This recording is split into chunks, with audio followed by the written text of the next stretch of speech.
What's going on, ladies and gentlemen? Thank you so much for tuning in. It's me, Mikey Pipes. DGIF, ladies and gentlemen. Thank God it's Friday.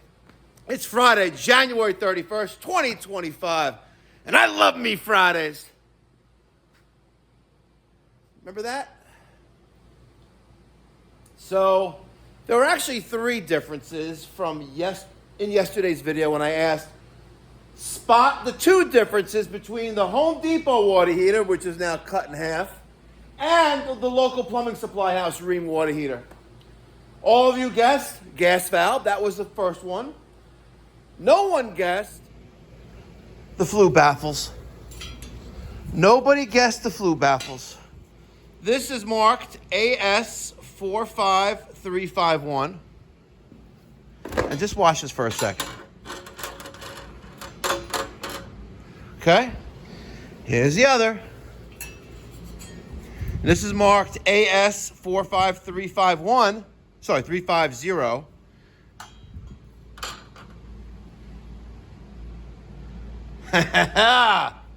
Would you look at that? Would you look at that? Hey, Rheem, why are you lying to us when you say the only difference is the serial number? That's a fucking lie. Rheem, why are you lying to us? Not only are the flue baffles different, but the anode rods are different as well. Look at this. And we have a different thickness and a different material composition from one anode rod to the other. They'd be lying to us. Seriously. Everything else is practically identical, yes. The model from the plumbing supply house utilizes a thermocouple, whereas the one from Home Depot utilizes a pilot generator or a millivolt generator, power pile. Why are they lying to us? But before we answer that question, or we try to answer that question collectively as a group, hold on, what?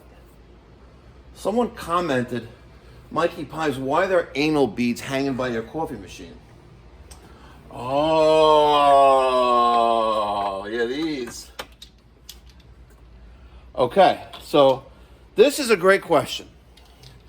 I found these in Josh's old truck when he disappeared. Remember Josh? Remember the guy who didn't want to wake up in the morning and go to work? But we found these in his truck. And they look new. So I kept them there. Actually, I think it's to like bundle things together. You wrap it around something, you can put the thing through it and like put it in your asshole. Yeah. All right. We're gonna make a regular coffee this morning. I don't feel like getting the milk out and cleaning the machine and blah blah blah blah. So let me get a coffee cup. Let's get some sugar. Okay. And watch this. Coffee.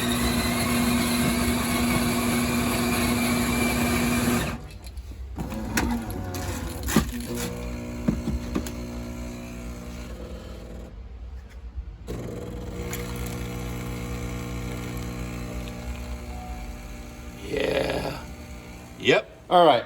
Before we get started with today's shit show, I need to thank a bunch of people. The following individuals have sent me $35 for one or multiples of that for multiple limited edition posters. Now, in case you guys don't know what I'm talking about, I had commissioned these Mikey Pipes, Pipe Doctor, Make the Trades Great Again posters. I had commissioned these from Hatch Show Print. Now, Hatch Show Print is located inside the Country Music Hall of Fame in Nashville, Tennessee. And I'm going to autograph them, and they're numbered. There's a limited run of only 100. Every one that gets mailed out is numbered, and there's only 100 of them. And you never know what number you're going to get. And no, 69 is already reserved for your sister. Okay? So, Chris from Wisconsin, Richard from New York, Shane from Maine, Joe from New Jersey. I know I'm going to fuck this up. Ovarian? No. Ovadia from Brooklyn. He got 2 of them. Lives on Kings Highway. I'm sorry. I chopped that up. And also Joe from Massachusetts. He also bought 2 of them. So I have a bunch of going out today. Thank you so much. If you would like to purchase a limited edition run of 100, you get 1 for $35, delivered anywhere in the United States. Details in the description box down below. It's also the pinned first comment. You cannot buy it online. You can only get directly from me. So don't fall for any scammers out there. It's not going to happen. Now, back to our original scheduled show. I get an email yesterday.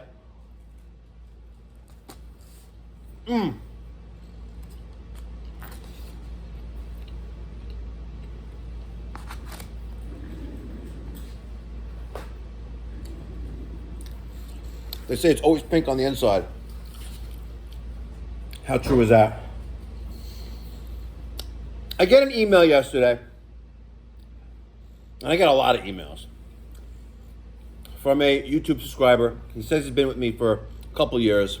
He mentioned Godzilla, so that's probably at least 4 or 5 years. It was Mikey Pipes. I started my own business a couple years ago. I'm a one-man show.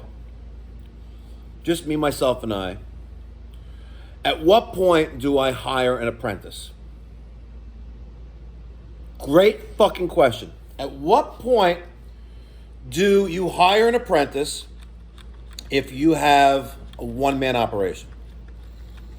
And I think back to the times in 2008, 2009. And I gotta tell you, it's fucking hard. It's hard to go from getting a paycheck every week to generating your own paycheck and your own income on a phone that you wish would ring more often than not, right? So to answer your question, when to hire an apprentice if you're a one-man show?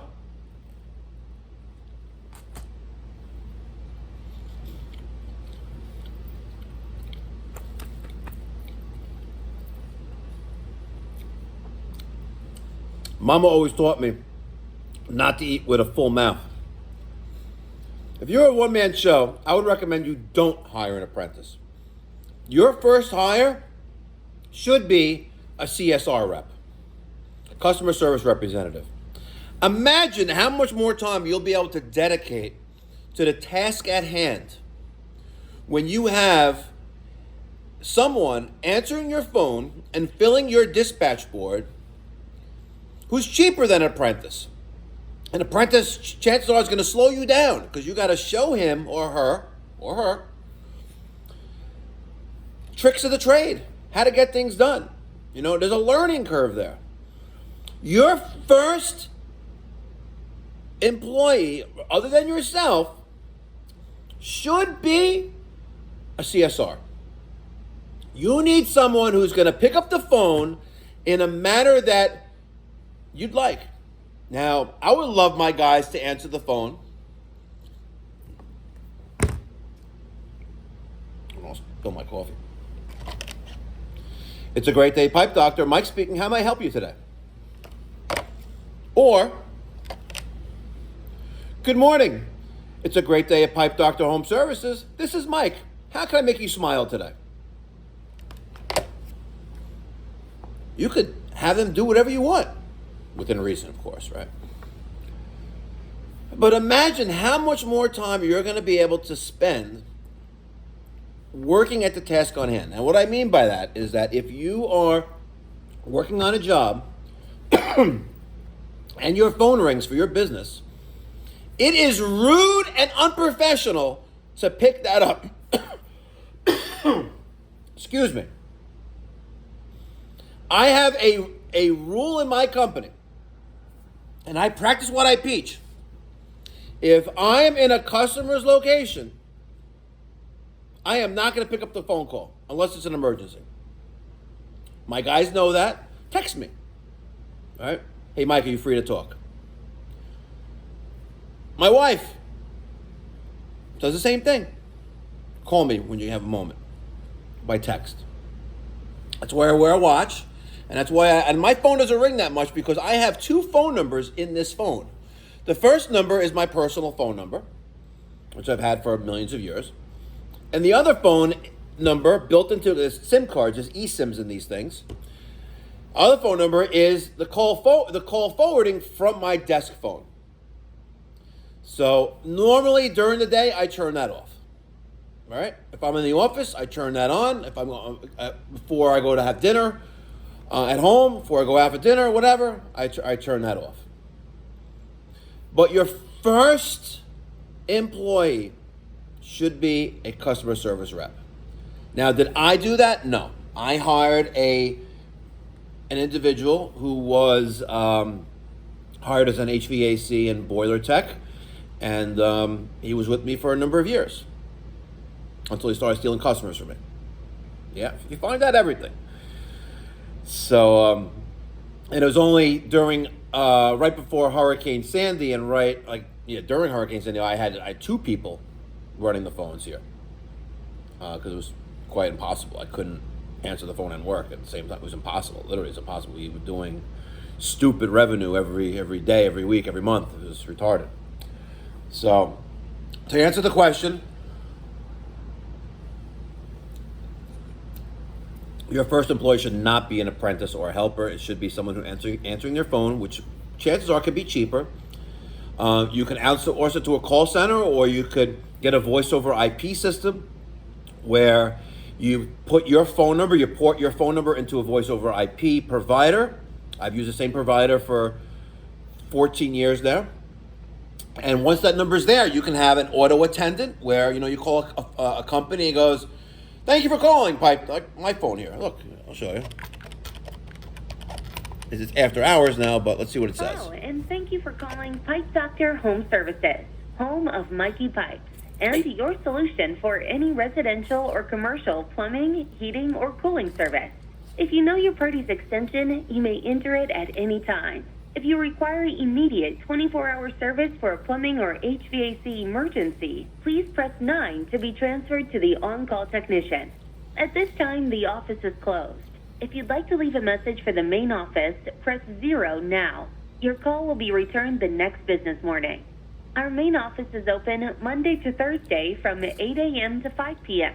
and on Friday from 8 a.m. to 2 p.m. We are closed on the holidays and weekends. Emergency service call requests received after hours are answered by our on-call technician, so please allow a moment for your call to be transferred.